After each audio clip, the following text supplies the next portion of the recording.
নমস্কার বন্ধুরা, কেমন আছেন? আশা করি সবাই ভালো আছেন। আজকে নিয়ে চলে এসেছি একটা চটপটা চাটনি। সঙ্গে থাকুন, দেখতে থাকুন। এখানে আমি তেঁতুল নিয়েছি, তেঁতুলটাকে আমি গরম জল দিয়ে ভিজিয়ে রেখেছি। খেজুর নিয়েছি, খেজুরটাকেও গরম জলে ভিজিয়ে রেখেছি। এটাকে এবার আমি মিক্সিতে পেস্ট করে ছেঁকে নেবো। আর এখানে একটা মশলা বানিয়ে নিয়েছি, জিরে ধনে আর কটা লঙ্কা দিয়ে আমি মশলাটা ভেজে রেখেছি, এটা গুঁড়ো করে নেবো। সঙ্গে থাকুন, দেখতে। খেজুর আর তেঁতুলটা পেস্ট করে মানে ছেঁকে নিয়েছি একদম পরিষ্কার করে। এবার আমি এটা জাল দিয়ে দেবো। এখানে গুড় আছে আর কিছুটা আমার চিনি লাগাবে, গুড় একটু কম মনে হচ্ছে।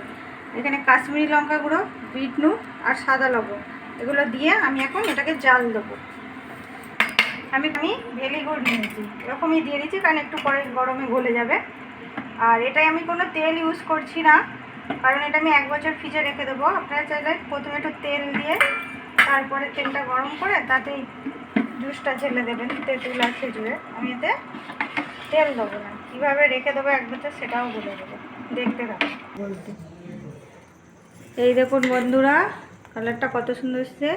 আপনারা চাইলে অল্প পরিমাণে করতে পারেন। আমি 1 বছরের জন্য রাখার জন্য এটাকে একটু বেশি পরিমাণে নিয়ে করছি।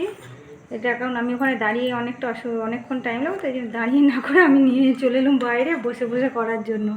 এটাকে ভালো করে ফুটিয়ে গাঢ় করতে হবে, তলায় না লেগে যায়, সেই জন্য আঁচটাকে একটু মাঝারি করে দিয়ে এটাকে নাড়তে হবে।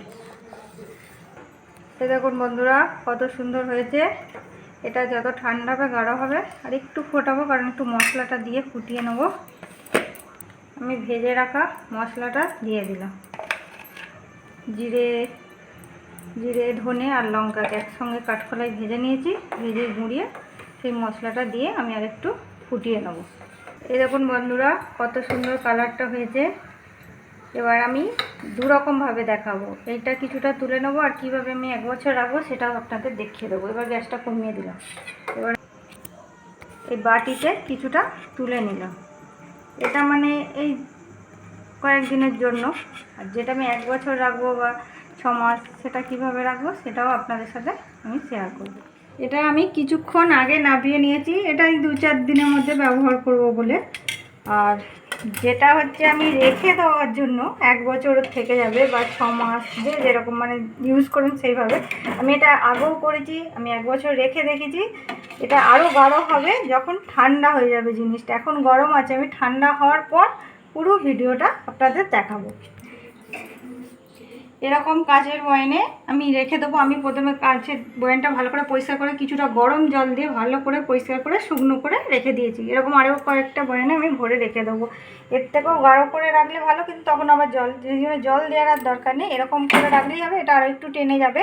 আর দেখবেন যখন মন চাইবে তখন, নালে চাটনি করোড়ে পাপড়ি বানাও বা ফুচকা বানাও, অনেক সমস্যা। আর এই চাটনি যদি থাকে, যখন ইচ্ছা নিয়ে চাটগুলো খাওয়া যাবে। বাড়ির বড়ো বাচ্চা সবাই খুব আনন্দ পাবে। দেখুন বন্ধুরা, আমি চাটনিটা করে নিচ্ছি তেঁতুল আর খেজুরের।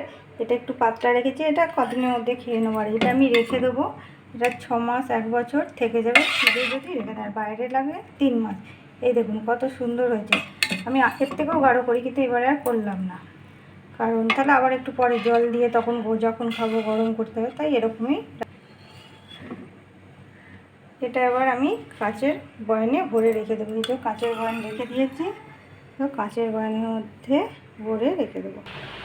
দেখুন বন্ধুরা, আমি বয়ানে ভরে নিয়েছি। এইভাবে রেখে দেবেন।